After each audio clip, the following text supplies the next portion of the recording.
जी अस्सलाम वालेकुम, तनवीर मुगल है। आज हम लोग प्रेस कॉन्फ्रेंस में आए जहां बहरिया की सारी नुमाइंदगी, आदिल भाई, डीके भाई, जितने भी दोस्त हैं इधर आए हैं। अभी भाई तो जाहिर है फेडरेशन को रिप्रेजेंट कर रहे हैं। आज यहाँ आने का हमारा बुनियादी मकसद था फेडरेशन की कॉल।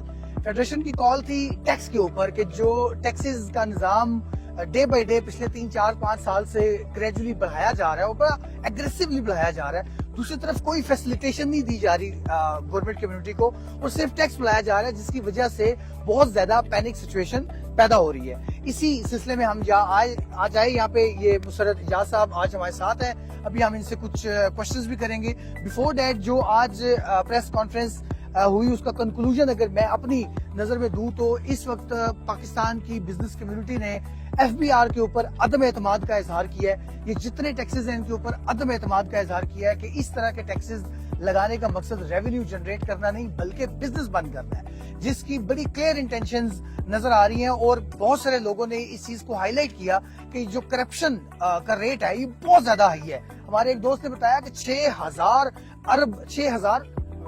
अरब रुपए FBR अकेले खा जाता है। और चेयरमैन साहब ने ये कोट की बात कि 65% मुलाजमीन FBR के जो है ये फारिग लोग हैं, लेकिन उनके पास काम नहीं है। जब उनके पास काम नहीं है तो वो बैठ के ये सोचते हैं कि हम कारोबार वाले लोगों को कैसे फंसाएं, और खासकर वो लोग जो टैक्स रिटर्न फाइल कर रहे हैं वही उनके शिकंजे में आते हैं। नॉन फाइलर के लिए एक अलग किस्म की स्टोरी पाकिस्तान में चल रही है। सो मैं अभी मुसरत इजाज साहब को रिक्वेस्ट करता हूँ कि आप ये जो FBR वाला मामला है स्पेसिफिकली, जिसमें बहुत बड़ा अदम एतमाद आप लोगों ने आज जाहिर किया है कि, और आप लोगों ने ये भी डिमांड की है कि FBR को खत्म कर दें तो उससे बेहतर मुल्क चल सकता है। ये FBR ही खराबी की जड़ बना हुआ है। आपका इस बारे में क्या ख्याल है? इस पे कुछ थोड़ी सी इनपुट हमें दे दें। तनवीर मुगल, एक बात याद रखें, इंजीनियर जितना अच्छा भी हो उससे दिल की सर्जरी नहीं कराई जाती। याद रखिए, डॉक्टर जितना अच्छा भी हो उससे बिल्डिंग नहीं बनाई जाती।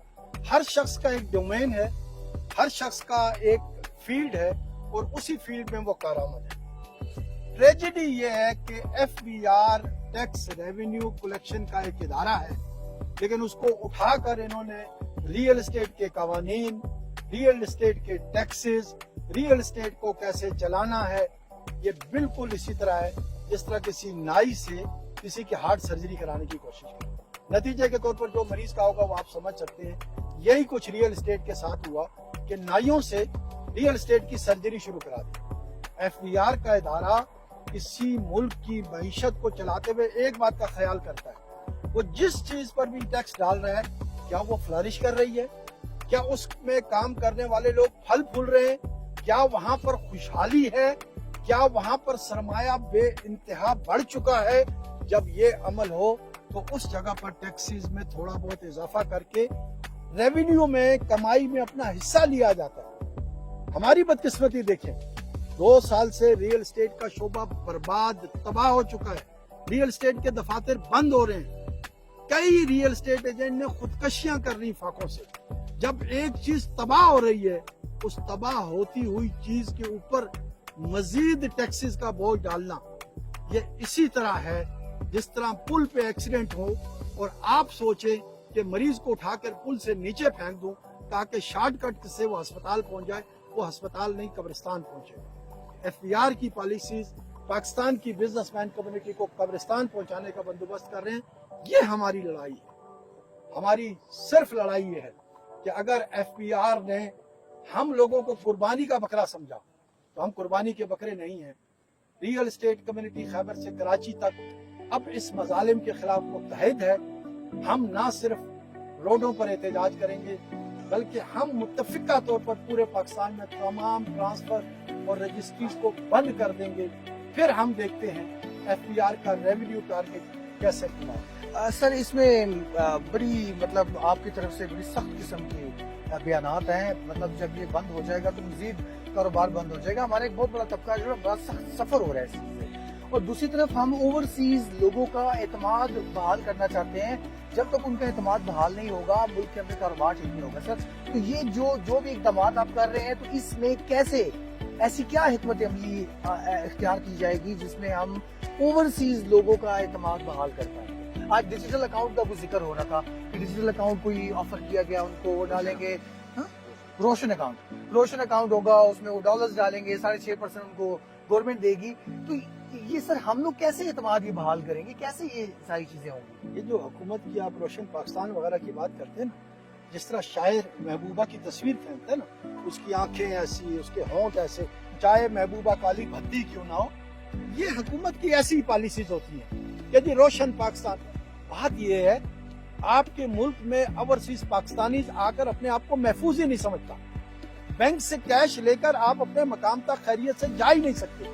मुल्क का पैसा तेजी से डीवैल्यू होता चला जा रहा है। रियल एस्टेट में आप धड़ाधड़ दोनों हाथों से आप टैक्सेस को बढ़ाते चले जा रहे हैं। पाकिस्तान का वैल्यू, रुपया डीवैल्यू होता चला जाता है। वो कौन बेवकूफ होगा जो अब आकर पाकिस्तान में इन्वेस्ट करेगा? अब हालात ही नहीं है। जब तक मुहब्बे वतन होकर ये लोग हमारी मुशावरत से पॉलिसीज नहीं देंगे, भूल जाएं कि आप कोई पाकिस्तान में आकर इन्वेस्ट करेंगे। तो सर वो आपके साथ कैसे मुशावरत करेंगे? वो तो IMF के मुकम्मल ताबे नजर आ रही है हमारी हुकूमत। सॉरी टू से, पहले तो ये बात खुल के नहीं की जाती, अब तो मतलब ये ओपनली बात की जाती है कि इनकी तो मर्जी नहीं चलती, वो इनको डिक्टेट करते हैं। मेरा आपसे एक सवाल है, IMF का जब अरबों डॉलर आता है, आपके मेरे पाकिस्तान के आम आदमी की जिंदगी में क्या सहूलत आती है? कोई सहूलत नहीं क्या आती। जरूरियात जिंदगी सस्ती होती हैं? नहीं। क्या गैस सस्ती होती है? क्या पेट्रोल सस्ता होता है? नहीं। क्या बिजली सस्ती होती है? नहीं। तो लानत है इस IMF पे और उसके लोन पे, जिससे ये सिर्फ अयाशियां करती हैं। हमारा कोई मतलब नहीं है IMF से कुछ लेते या नहीं लेते, अपनी अयाशी के लिए। हमें मुहब्बे वतन पाकिस्तानी होने की सजा ना दे। हम इस मुल्क से मोहब्बत करते हैं। आप लोगों ने ये जितनी ब्यूरोक्रेसी बदयानत हो गया, आपने मुल्क छोड़ के चला जाना है। हमारी कब्रें इस मुल्क में बननी है। खुदारा हमें इस मुल्क में रहने और जीने का हक दे। बहुत शुक्रिया सर। इंशाल्लाह आपकी ये जो स्ट्रगल है, स्ट्रगल में हम आपके साथ शाना बशाना है। पूरे मुल्क की कम्युनिटी इंशाल्लाह आपके साथ है। जी अभी भी आपको कोई क्वेश्चन है? क्वेश्चन ही मैं चेयरमैन साहब की मौजूदगी हमारे लिए वैसे बरकत भी है। इन्होंने बहुत अच्छी बातें की हैं। मैं इन्हीं की बात को आगे कंटिन्यू करना चाहता हूँ कि मेरे जैसे यंग बंदे हजारों की तादाद में मुल्क छोड़कर जा रहे हैं। उधर जाके वो क्या करेंगे? डिश वॉश करेंगे, इस तरह के काम करेंगे, स्वीपर का काम करेंगे। हम लोग वो कम्युनिटी है, रियल एस्टेट कम्युनिटी वो कम्युनिटी है जो पाकिस्तान में रेवेन्यू जनरेट करती है। हम जॉब अपॉर्चुनिटीज क्रिएट करते हैं।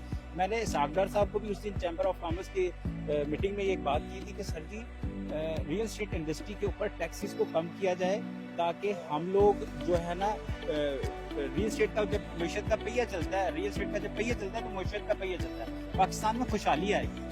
अब एक सिंपल सा फार्मूला है कि एक 10 मरले का प्लॉट है जो बैरियर टाउन में हम सेल करते हैं, उस 10 मरले के प्लॉट के ऊपर अप्रोक्सीमेटली 4 लाख रुपया, 10 मरले के प्लॉट के ऊपर अप्रोक्सीमेटली 4 लाख रुपया टैक्स हम लोग पेड करते हैं। हम लोग टैक्स पेयर हैं। हम लोग इस धरती के कमाऊ पुत्र हैं। माँ भी उसी बच्चे को पसंद करती है जो कमाऊ पुत्र होता है। हम सब लोग करोड़ों रुपए की टैक्स पे करते हैं। हम ये नहीं कहते कि टैक्स नहीं होने चाहिए, टैक्स बिल्कुल होने चाहिए, लेकिन ऐसी एक लिमिट में होने चाहिए कि आपस में ट्रांजैक्शन का सिलसिला ना रुके, वो तसलसल ना टूटे। रियल एस्टेट का पहिया चलेगा तो मुआशरत का पहिया चलेगा, पाकिस्तान के अंदर खुशहाली आएगी। ये जो टैक्स लगे हैं ये बिल्डर्स के ऊपर या रियल एस्टेट कंसल्टेंट्स के ऊपर नहीं लगे, ये भट्टे पे काम करने वाले मजदूर के ऊपर लगे हैं, ये टाइल लगाने वाले बंदे पे लगे हैं, ये प्लम्बर पे लगे हैं, ये इलेक्ट्रीशियन पे लगे हैं। तो खुदारा, जैसे कि चेयरमैन साहब ने बात की थी कि खुदारा रियल एस्टेट इंडस्ट्री को खुलकर काम करने दिया जाए, टैक्स लगाए जाए। टैक्स हम ऑलरेडी दे रहे हैं। एक 10 मरले के प्लॉट पर 4 लाख रुपए टैक्स दे रहे हैं, 90,000 रुपए ट्रांसफर फीस है, 4 लाख रुपए टैक्स। इतने पे ही जो है ना आप इस्तेफादा करें। इससे ऊपर अगर आप बढ़ेंगे, इसका वॉल्यूम बढ़ाएंगे, तो फिर ये जो है ना ट्रांजैक्शन रुक जाएगी। जब रियल एस्टेट की ट्रांजैक्शन रुकती है तो बिल्डर का काम रुक जाता है। जब बिल्डर का काम रुकता है तो इससे एफिलिएटेड अप्रोक्सीमेटली 100 इंडस्ट्रीज हैं, वो रुक जाती हैं, उनका घरों का चूल्हा बंद हो जाता है। तो खुदारा आपसे रिक्वेस्ट है, उस दिन हमने सागदार साहब से भी मुदवाना गुजारिश की थी कि खुदारा आप प्राइम मिनिस्टर साहब से जाके ये बात करें, उनके गोशगवार करें कि टैक्सेस के ऊपर फ्लैक्चुएशन दी जाए, इसके ऊपर ज्यादा हमारे ऊपर जालिमाना टैक्स का जो है ना वो बिजलियां ना कराई जाए, ताकि हम लोग इधर रह के अपने मुल्क के अंदर सर्व कर सकें, हम जॉब अपॉर्चुनिटीज क्रिएट कर सकें। ये नहीं है कि आप ऑस्ट्रेलिया, न्यूजीलैंड और इस तरह के ममालिक में जाके उधर हम जाके क्या करेंगे। हम लोग स्किल्ड लोग हैं, हम इधर अपना अच्छा एक काम कर रहे हैं। तो खुदारा इस टैक्स के जो वॉल्यूम है उसको कंट्रोल में रखें। Thank you state bank. बहुत शुक्रिया आदिल भाई। अभी भाई आपको बात करना चाहेंगे? सो ये आज क्रक्स ऑफ द मैटर यही है जी कि पाकिस्तान की हुकूमत की जो इंटेंशन है یا جو وہ کام کر رہے ہیں اس کام سے فائدہ کم اور نقصان زیادہ ہو رہا ہے. سو ہمارا میسج یہ ہے حکومت پاکستان کے لیے کہ آپ ہماری جتنے بھی لیڈران ہیں, ہماری فیڈریشن ہے, ان کو آن بورڈ لیں, ان سے مشاورت کریں, ان کے ساتھ مشاورت کے ساتھ اپنے ٹیکسز اور اپنے معاملات کو آگے بڑھائیں. آپ کے ریونیو اچیو کرنے میں انشاءاللہ ہم پورا اپنا پازیٹیو کردار ادا کریں گے, لیکن نیگیٹیوٹی سے اپنے آپ کو بھی بچائیں, ہمیں بچائیں. بہت شکریہ, بہت شکریہ.